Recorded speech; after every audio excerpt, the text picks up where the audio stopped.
So let me ask you something. Did you stop and think about how you tied your shoes this morning, or which way you turned, leaving your driveway? I'm guessing probably not. See, today we're diving into the invisible architecture that runs, get this, over 40% of our daily lives, our habits. We're going to unpack the hidden science behind why we do what we do, all based on the amazing work of Charles Duhigg. And let's just jump right in with a question that totally baffled neuroscientists for decades.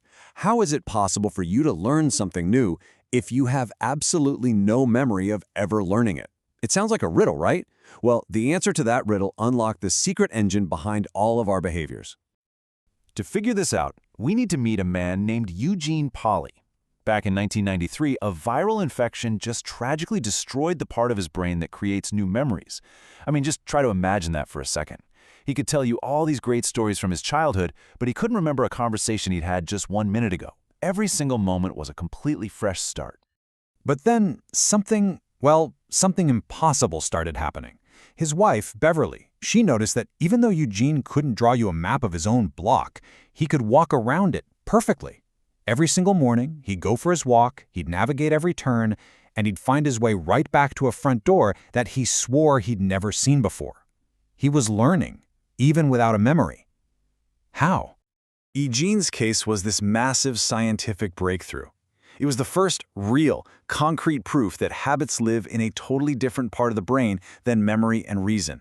It's like his conscious mind was a blank slate, but deep down his unconscious mind was still taking notes, building these powerful routines without him even knowing it. So how does this secret part of our brain actually work? How does it build these automatic routines without us even noticing? Well, it all comes down to a really simple but incredibly powerful 3-step loop. Okay, so the star of the show here is this ancient, primitive part of our brain called the basal ganglia. Its main job? To save you effort. Seriously. It looks for any sequence of actions you repeat and then turns it into an automatic routine. It's the whole reason you can drive a route you know really well while you're thinking about your grocery list. Your conscious brain is free because the basal ganglia has the wheel. And the process it uses is this simple 3-step feedback loop. First, there's a cue. That's the trigger. It could be your phone buzzing or the smell of coffee brewing. That cue kicks off a routine, which is the behavior itself, grabbing your phone or pouring a cup. And finally, you get a reward, that little hit of pleasure or relief that tells your brain, hey, that was good, let's remember that for next time.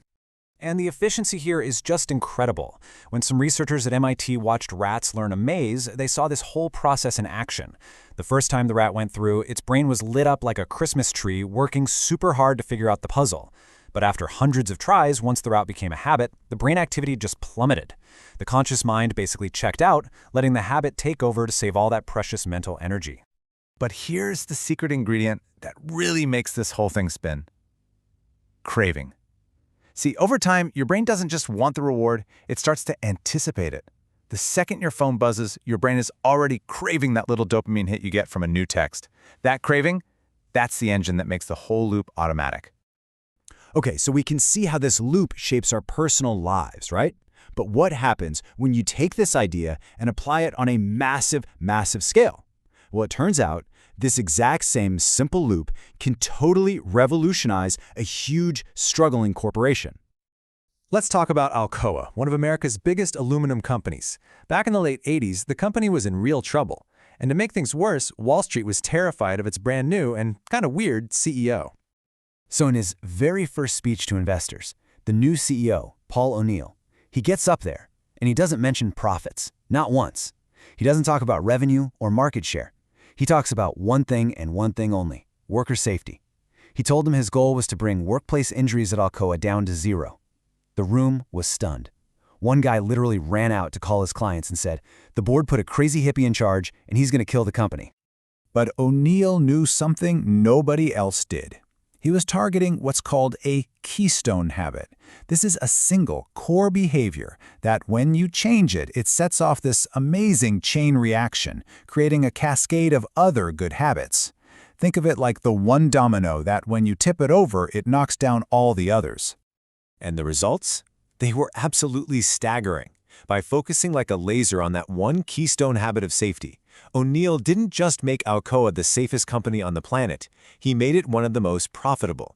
The company's income shot up 5-fold. Its market value exploded by $24 billion.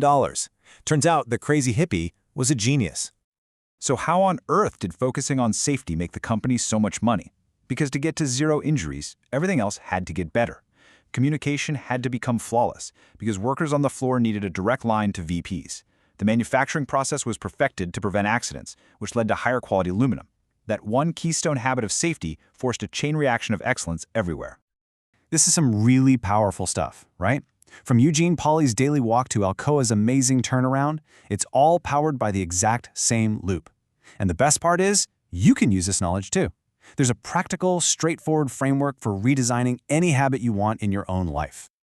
So the book lays out this really clear 4-step framework. Think of it like this. You're going to become a detective of your own behaviors, reverse engineer your habit loop, and then consciously rebuild it the way you want. Okay, step 1 is simple. You have to get specific. What is the exact routine you want to change? Not just, I want to eat healthier. Nope, it's got to be, I go to the cafeteria and buy a big chocolate chip cookie every single afternoon around 3:30. See? The more specific you are, the easier this whole thing is. All right, now for the real detective work. Step 2 is all about figuring out the real reward your brain is actually craving. Is it the cookie itself, or is the cookie just a convenient excuse to take a break from work? Or maybe it's a chance to socialize with your coworkers. For a few days, try swapping out the cookie for a different reward. Go for a walk, chat with a friend, grab a cup of tea. You're basically testing different theories to find the true craving. Step 3 is all about isolating that trigger, or cue. Most habit cues fall into one of these 5 categories: your location, the time of day, your emotional state, who else is around you, or the action that happened right before the urge. So, for a few days, whenever that craving for the cookie hits, just jot these 5 things down. Pretty soon, a clear pattern is going to emerge, and it'll point right to your specific cue. And now you have all the pieces of the puzzle. You know the cue, you know the routine, and you know the real reward. This is where you make a new plan.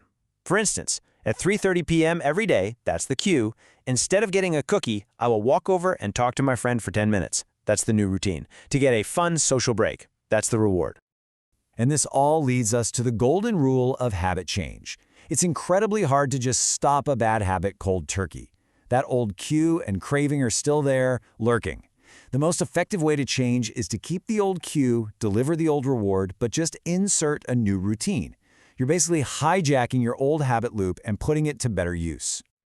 You know, the most empowering idea in all of this, for me, is that changing your habits isn't really a matter of gritting your teeth and just using pure willpower.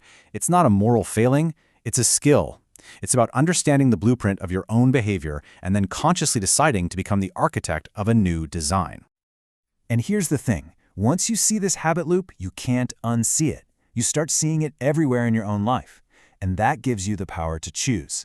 So, the question I want to leave you with is, what are you going to build with that power? What is the one keystone habit that, if you start it today, could change everything?